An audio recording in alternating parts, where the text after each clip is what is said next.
King Charles countered Starmer, and UK politics has been thrown into total shock. When a Prime Minister declares war on his king, who survives? According to multiple insider accounts, King Charles invited Nigel Farage and several senior members of Reform UK for a private 2-hour discussion. Not a photo op, not a ceremonial courtesy, but a genuine strategic meeting about the future of the nation. It was the kind of move no modern monarch had dared attempt in centuries. The conversation was supposed to remain confidential. Officially, no one outside the room knew what was discussed.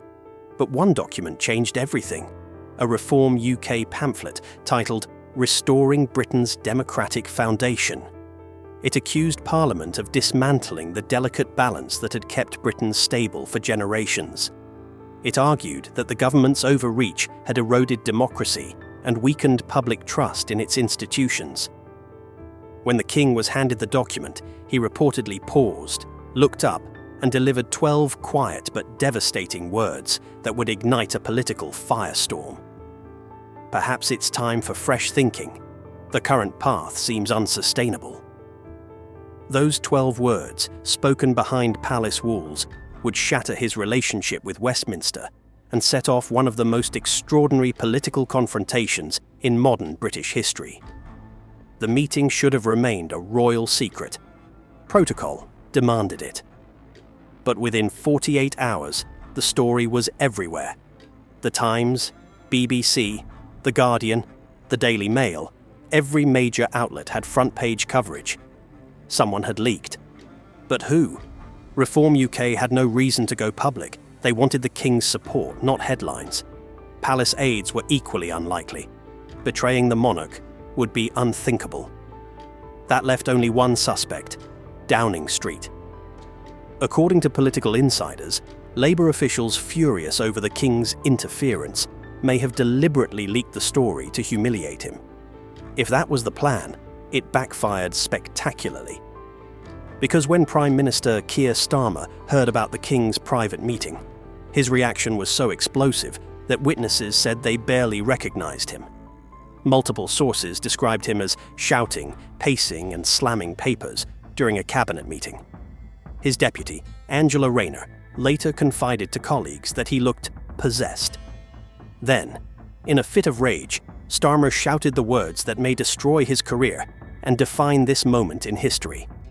"If Charles wants to play politics, I'll show him how the game is really played. The monarchy serves Parliament, not the other way around.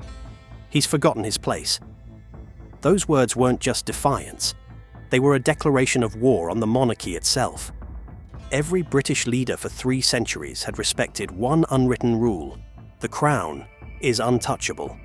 It must remain above politics, beyond attack, and outside public dispute. But Starmer had just torn that rule apart in front of his entire cabinet. Within hours, the news leaked, and social media exploded. Twitter, TikTok, and Facebook all erupted in outrage. One viral post showed Starmer edited as Oliver Cromwell, the man who executed a king. Another depicted him ripping up the Union Jack, captioned, "This is what happens when you forget tradition." Others showed him mocked up in medieval stocks with the line, "This is what happens when you insult the crown." What followed wasn't a political backlash. It was a cultural revolt. For the first time in decades, millions of Britons, including lifelong Labour supporters, were united in outrage. The ridicule turned into something far more dangerous: public rejection. Then came the numbers. A YouGov poll released the next morning confirmed what Labour HQ already feared. 73% of Britons said Starmer had gone too far. Labour's national support collapsed overnight, plunging from 42% to just 28% in a single day. In traditional Labour strongholds like Liverpool, Manchester and Newcastle, support cratered by double digits. Nearly half of Labour voters admitted they were reconsidering their loyalty.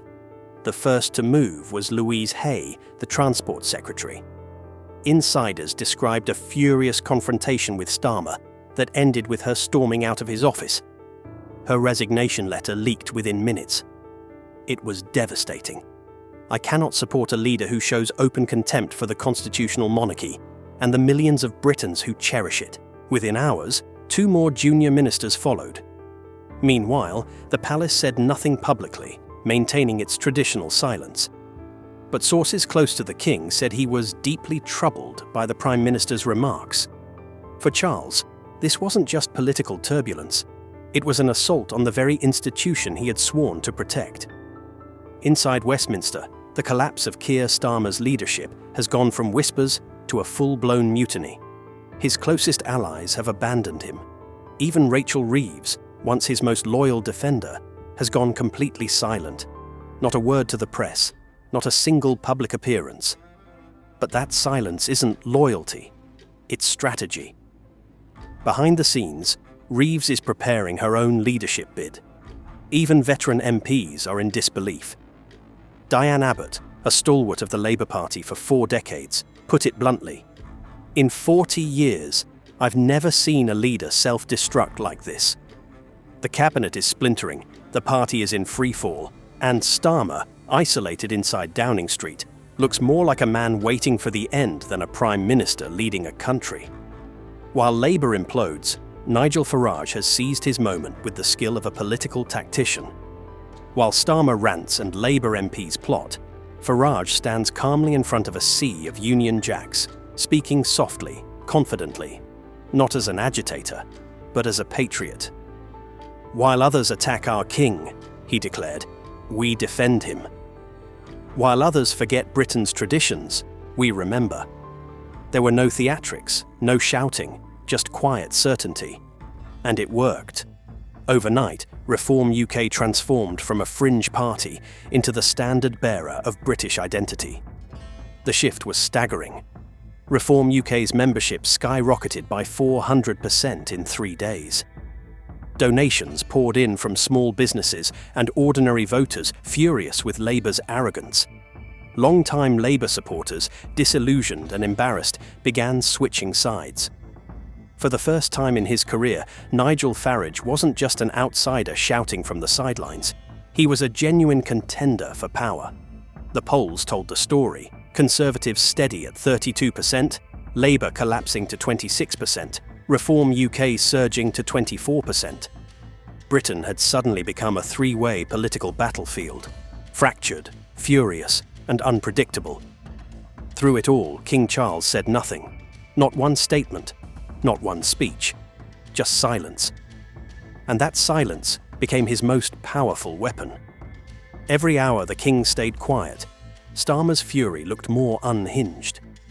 Every day the monarch maintained calm dignity, the prime minister looked more desperate. Constitutional scholars called it masterful. Professor Sarah Matthews of Oxford explained it simply. The monarchy survives by staying above politics. By refusing to respond, Charles allows Starmer to destroy himself. Every word the king doesn't say makes him look stronger. Internationally, the fallout was immediate. World leaders began to weigh in, and not in Starmer's favour. In Canada, Prime Minister Justin Trudeau praised constitutional monarchy as vital to democracy, a diplomatic but unmistakable rebuke. In Australia, opposition leader Peter Dutton called Starmer's remarks disgraceful and warned that Britain's global reputation had been damaged. Across the Atlantic, American news anchors replayed clips of Starmer's outburst in disbelief, describing it as a meltdown from the leader of what was once the world's most stable democracy. Britain, long seen as a model of composure and constitutional order, had become an international punchline. Now, the United Kingdom stands at a crossroads. Outside Parliament, thousands of protesters crowd the streets every night. Some chant for Starmer to resign. Others call for the abolition of the monarchy altogether. And yet, amid the chaos, the one question haunting Britain is the one no one can answer. Who is going to survive this war? So what do you think? Is Starmer finished, or can he recover from this historic collapse? Will the king finally act, or will silence win the war?